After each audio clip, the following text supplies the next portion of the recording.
নমস্কার, আপনারা দেখছেন চ্যানেল এবিসি। আমি বিজয়, আর প্রত্যেক দিনকার মতো আপনাদের সামনে উপস্থিত হয়ে গেছি।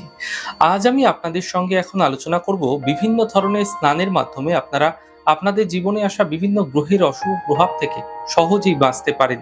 কিভাবে এই প্রক্রিয়া করবেন সেই সম্পর্কেই কিন্তু মুখ্যত আলোচনা করার চেষ্টা করব। দেখুন, ভারতীয় চিকিৎসা গ্রন্থেও কিন্তু বিভিন্ন গ্রন্থে দেখা গেছে যে ঔষধি যে প্রয়োগ, সেই প্রয়োগের ক্ষেত্রে স্নানের উল্লেখ করা আছে। অন্যদিকে জ্যোতিষ শাস্ত্রেও ঔষধি স্নানকে গুরুত্বপূর্ণ বলে মনে করা হয়।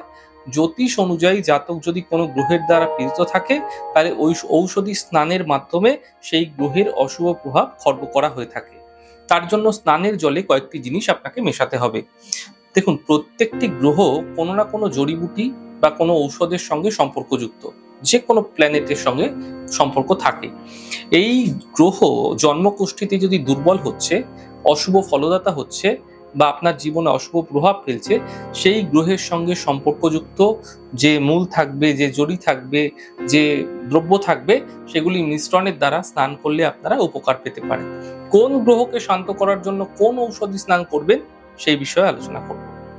দেখুন, জ্যোতিষ শাস্ত্রে সূর্যকে শক্তি, স্থিতি ও অধিকারের প্রতীক মনে করা হয়। সূর্যকে সময়নিষ্ঠ গ্রহ বলা হয়। যে জাতকের কুষ্ঠিতে সূর্য দুর্বল বা প্রবল থাকে, তারা অত্যন্ত প্রভাবশালী হয়। তবে সূর্য যদি দুর্বল বা দোষযুক্ত হয়ে থাকে, তবে দেখা যায় আপনাদের ক্ষেত্রে একটা কিন্তু অসম্মান সর্বদা হয়ে যাওয়া, মান সম্মানের এগুলো হয়ে থাকে। তো এক্ষেত্রে আপনারা কি করবেন, দেবদারু গাছের যে পাতা রয়েছে বা এলাচ, মহুয়া ফুলের গুঁড়ো, এগুলো কিন্তু আপনারা জলে মিশিয়ে স্নান করতে পারেন। এতে সূর্যের যে অশুভ প্রভাব, রবির যে অশুভ প্রভাব, তা দূর হতে দেখতে পাবেন। চন্দ্রগ্রহ, দেখুন, যে কোনো জাতকের যে মানসিক যে ইচ্ছা, আকাঙ্ক্ষা, প্রয়োজনীয়তা, প্রতিনিধিত্ব, এগুলি কিন্তু চন্দ্র দিয়ে থাকে। পাশাপাশি জাতকের মধ্যে আবেগ, মানসিক অবস্থাকেও কিন্তু নিয়ন্ত্রণ করে থাকে। তাই জ্যোতিষ অনুযায়ী চন্দ্রকে সন্তুষ্ট রাখার জন্য অত্যন্ত আবশ্যক। এই গ্রহকে প্রসন্ন করার জন্য পঞ্চগব্য, মুক্ত, রূপ, শিব, শঙ্খ ও কুমুদিনীর ফুলের জলে আপনারা কিন্তু মিশিয়ে স্নান করতে পারেন। তা আপনাদের জন্য শুভ হবে। চন্দ্রের যে অশুভ প্রভাব, তা দূর হতে দেখতে পাবেন। মঙ্গল, দেখুন, মঙ্গল যদি প্রবল হচ্ছে এবং প্রবল হলে ব্যক্তিত্বের প্রকাশ ঘটে থাকে, মঙ্গল যদি অত্যন্ত প্রবলভাবে শুভ থাকছে, তাহলে শক্তি নিয়ন্ত্রণ করে থাকে এই মঙ্গল। বৈদিক জ্যোতিষে মঙ্গলকে যুদ্ধের দেবতা বলা হয়, আপনারা অনেকেই জানেন, মার্স। তো সেই জন্যই পাশাপাশি শ্রেষ্ঠত্ব লাভ ও বাধা দূর করার জন্য ইচ্ছা শক্তি প্রদান করা হয় এই গ্রহকে। তো পরাক্রম বৃদ্ধি, উন্নতির জন্য মঙ্গলকে শক্তিশালী করা বিশেষ জরুরি। মঙ্গলের শান্তির জন্য শুকনো আদা বা শোট বা মৌরি, লাল চন্দন একসাথে জলে মিশ্রণ করে আপনারা স্নান করতে পারেন। এতে কিন্তু মঙ্গলের শুভত্ব বৃদ্ধি পাবে। বুধ, দেখুন, বুধ হচ্ছে বুদ্ধি, বাণী, কৌশল এবং যোগাযোগের কারক গ্রহ। বুধকে বার্তা কারক এবং বুদ্ধিমত্তার নিয়ন্ত্রক বলে মনে করা হয়। তাই বুধকে প্রসন্ন করতে হলে বহেরা, চাল, আমলকি বা মধু সামান্য সামান্য মিশ্রণ করে কিন্তু জলে দিয়ে স্নান করতে পারেন। এতে বুধের শুভত্ব বৃদ্ধি পাবে। বৃহস্পতি, দেখুন, বৃহস্পতি গ্রহে কোনো একজন জাতকের জীবনে যদি তার প্রভাব পড়ে, তাহলে জীবনে সমৃদ্ধি এবং ভাগ্যের শাসক হচ্ছে বৃহস্পতি। তাই এই গ্রহ প্রধানত আধ্যাত্মিকতা, শিক্ষার সঙ্গে সম্পর্কযুক্ত। পাশাপাশি অর্থ, বুদ্ধি, উদারতার কারক গ্রহ বৃহস্পতি।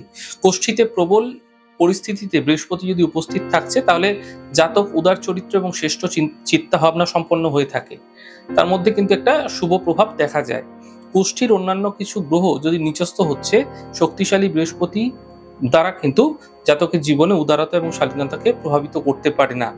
তাই এই গ্রহকে প্রসন্ন করতে হলে জলে মুলেঠি আপনারা কিনতে পাবেন দোকানে, এবং সাদা সর্ষে মিশ্রণ করে স্নান করুন। বৃহস্পতির শুভত্ব জীবনে বৃদ্ধি পাবে। শুক্র গ্রহ, দেখুন, শুক্র গ্রহকে স্ত্রী শক্তিকারী বলা হয়েছে। আনন্দ, যৌন জীবন, সুখ, দাম্পত্য জীবন, ভালোবাসার কারক গ্রহ শুক্র। কুষ্ঠিতে শুক্র অশুভ ফলাফল দিলে বহেরা, আমলকি, এলাচ বা জাফরান মেশানো জলে স্নান করলে শুক্রের শুভত্ব বৃদ্ধি পায়। শনিকে সহজে প্রসন্ন করা যায় না। কঠিন পরিশ্রম ও ভালো কর্মের জোরে শনি জাতককে আশীর্বাদ প্রদান করে থাকেন। শনির কারণেই কষ্ট ভোগ করলে কাজল, কালো তিল, নাগরমোথা শতপুষ্পী, বিউলির ডাল ও লোধরের ফুল জলে মিশিয়ে কিন্তু স্নান করলে শনির অশুভত্ব দূর হতে দেখা যায়। এই প্রক্রিয়া করুন, ফায়দা মিলবে। রাহুকে জ্যোতিষের ছায়া গ্রহ ও ভ্রমের কারক হিসাবে চিহ্নিত করা হয়েছে। জ্যোতিষ মতে এই গ্রহের ধর না থাকে, অর্থাৎ আমাদের যে শরীরটা, সেই শরীরটা না থাকায় সন্তুষ্ট হয় না। এবং রাহু ব্যক্তিকে সীমানা লঙ্ঘন করতে বাধ্য করে। জাতক এমন কোনো কাজ করে বসে যা সমাজ স্বীকার করে না। রাহুকে শান্ত করার জন্য নাগবেল, লোবান, তিল জলে মিশিয়ে স্নান করলে শনির দোষ থেকে মুক্তি পাওয়া যায়, বা মানে রাহুর দোষ থেকে মুক্তি পাওয়া যায়। কেতুর হচ্ছে জাতকের আধ্যাত্মিক প্রবৃত্তিকে নির্দেশ করে, আধ্যাত্মিক জাগরণকে নির্দেশ করে।